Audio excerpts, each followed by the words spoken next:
Reliving his recent Wimbledon final loss against Novak Djokovic, Nick Kyrgios went on the record a couple of days ago, saying that he would have beaten anyone in the final but the Serb. Remarking that his service game was top-notch, the mercurial Australian maintained that he played an impressive match, although he admitted he could have kept his emotions in check better. The former world number 13 was firm in his opinion that if he had been lucky enough to face another opponent on the day, he would have cruised to his maiden Grand Slam title. Tennis fans on social media, however, did not think his assessment was fair, and reckoned the 27-year-old was overrating himself. Considering that the world number 47 did not even have to play against Rafael Nadal in the semi-finals due to the 22-time Grand Slam champion's withdrawal. Users on Twitter were not entirely convinced that Kyrgios would have made it to the summit clash with a healthy Nadal standing in his way. One fan declared the same, stating that a healthy Roger Federer, or even a fit Andy Murray, would have beaten the Australian as soundly as Djokovic did, and tweeted, "Federer pre-injury would have ate him up easily. Can't see him beating a healthy Nadal with all the pressure in a final over best of 5. Hell, Andy Murray would have liked his chances too. Thinks too highly of himself. I do think what Novak Djokovic did was impressive, but Nick Kyrgios is overrating himself."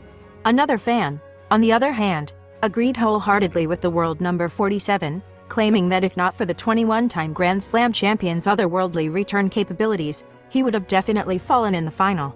The tweet read, "Yes, Kyrgios' serves were nuclear missiles fired from a submarine. No one could even know where they were going to land. Unfortunately, the guy on the receiving side was from another planet." One user saw Kyrgios' comments as a reflection of his poor mentality, remarking that the Australian should consider avoiding such hypotheticals and focus on improving his game instead, and added, "Wishful thinking gets you nowhere. His weak mentality and lack of concentration let him down every time he appears to be reaching a huge win." Nick Kyrgios receives wild cards to both the Canada Masters and the Cincinnati Masters ahead of the US Open.